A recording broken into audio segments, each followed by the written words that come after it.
토지거래 허가구역에서 증여를 해도 괜찮을까? 사업을 해결하다 해결통입니다. 조정 대상 지역 투기과열지구, 이제는 토지거래 허가구역까지. 부동산 시장이 출렁이고 있는 요즘 부모님들이 가장 많이 하시는 말이 있습니다. 매매는 까다로우니까 그냥 애들한테 증여나 해버릴까?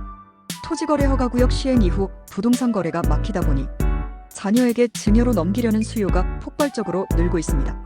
그런데 막상 증여를 해보면 세금이 왜 이렇게 많이 나와요? 대부분 여기에서 한번 놀라시죠. 그래서 오늘은 많은 분들이 궁금해하시는 토지거래 허가구역에서 증여를 해도 괜찮을까? 라는 주제에 대해서 실제 상담 내용을 기반으로 절세 포인트까지 같이 이야기해볼까 합니다.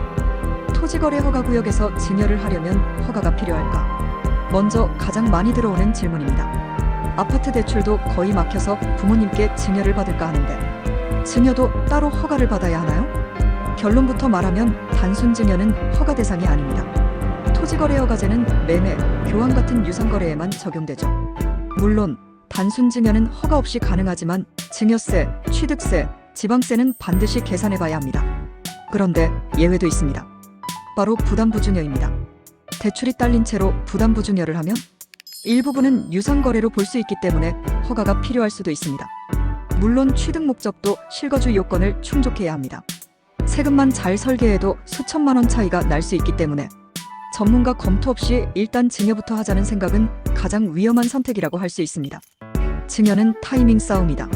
증여세 계산의 핵심은 단 하나, 시가입니다. 국세청은 증여일 기준 앞뒤 3에서 6개월 사이 실거래가를 기준으로 삼기 때문에 증여 시점만 잘 잡아도 세금을 크게 줄일 수 있습니다. 예를 들어 지금 시가가 10억인데 토지거래 허가구역 확대로 거래가 막히고 시세가 12억까지 오를 게 예상된다면 당연히 오르기 전에 증여해야 절세가 됩니다. 만약 시가가 명확하지 않다면 매매가, 감정가, 경매가, 유사매매사례가도 시가로 인정될 수 있어요. 주식 투자 시장에서는 바닥에서 사야 한다는 말이 있죠. 증여도 똑같습니다. 타이밍이 절세의 절반입니다. 시세보다 싸게 신고하면 괜찮을까? 8억짜리 아파트인데 6억으로 신고해도 되죠? 세금 아끼려고요. 생각보다 많은 분들이 이렇게 생각합니다. 하지만 국세청은 6억이 말이 되는 금액인지 모든 데이터로 비교합니다.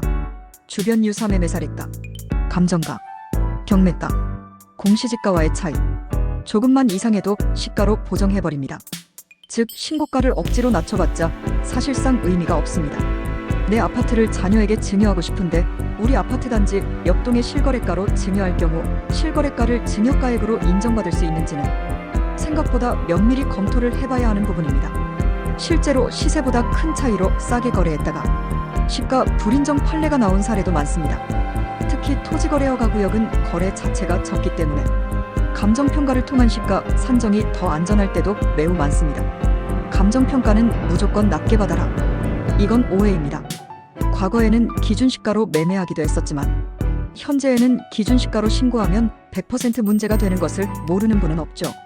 그래서 선택하는 방법이 감정가액으로 신고하는 것인데 감정평가는 증여세 절세에서 매우 유용합니다.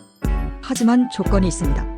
감정평가법인 2곳 이상, 평가일은 증여일 전후 3개월 이내, 시장 가격과 크게 다르면 인정 안 함. 감정평가로 시가를 낮게 만들고 싶어서 좀 낮게 해주세요 라고 요청하시는 분들이 많은데 아예 국세청이 인정하지 않는 순간 세금이 크게 튀어버립니다.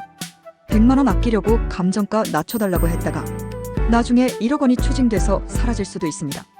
부담부증여는 편법일까? 절세일까? 부담부증여는 다들 한 번쯤은 들어보셨죠? 하지만 부담부증여를 막연하게 이해하고 정확히 모를 때가 있죠. 부담부증여란 쉽게 말해 대출이 딸린 부동산을 함께 넘기는 증여입니다. 부담부증여는 잘 쓰면 아주 강력한 절세 도구입니다. 예를 들어 시가 10억 아파트에 대출이 3억 있다면 3억은 양도소득세로 계산하고 7억은 증여세로 계산합니다. 이렇게 세금을 나누는 효과가 있어요. 하지만 중요한 건 대출이 실제로 자녀 명의로 넘어가야 한다는 것입니다. 서류만 형식적으로 돌려놓으면 위장증여로 추징될 수 있습니다. 적발되면 양도세, 증여세, 가산세까지 3중으로 맞습니다. 자녀 집에서 부모가 전세로 살면 증여일까? 부모가 자녀에게 아파트를 증여해주고 자녀의 집에서 사는 전세 계약을 하는 경우는 어떻게 될까요? 이런 경우 자녀는 전세금으로 받은 자금으로 은행 대출을 갚거나 특히 갭투자 같은 다른 용도로 사용하는 경우가 많겠죠. 증여 후 부모가 자녀 집에 전세 계약을 하고 들어가는 경우, 이럴 때는 실질적인 계약이 맞는지가 쟁점 사항입니다. 자녀도 그 집에서 같이 살고 있다면 전세라고 보기 어렵습니다. 제3자라면 그렇게 계약했을까? 이게 기준이나 마찬가지입니다. 실질이 없으면 과세 회피를 위한 전세 계약이라 보고, 전세 계약 자체가 증여로 다시 분류될 수 있습니다. 가족끼리 아파트 매매에도 증여일까? 부모와 자녀 간 매매는 시세대로 실제 대금을 지급했다면 괜찮습니다. 문제는 이런 경우 대부분 증여로 재분류됩니다. 대금 미지급, 시세보다 지나치게 낮거나 높은 가격, 제3자 끼워 넣기. 예를 들어 편법으로 제3자를 중간에 넣어서 거래하는 경우도 있는데요. A씨가 B씨에게 아파트를 매도한 후 B씨가 C씨에게 다시 아파트를 매도하는 사례도 있죠. 이런 경우 거래가액이나 대금 지급 방식에 문제가 있다면 증여로 본다는 겁니다. 그런데 만약 경매가 낀다면 어떨까요? A씨 소유의 집이 C씨에게 경매 절차로 넘어갔다면? 이미 경매가 아닌 법원의 결정에 따른 경매 처분이라면? 경매가 개입되는 경우는 또 다른 규정이 적용되기 때문에 꼭 전문가가 들여다봐야 합니다. 재개발, 재건축 입주권을 자녀에게 준다면? 입주권은 사업 단계마다 금액이 크게 변동되기 때문에 평가가 매우 어렵고 증여세 리스크도 높습니다.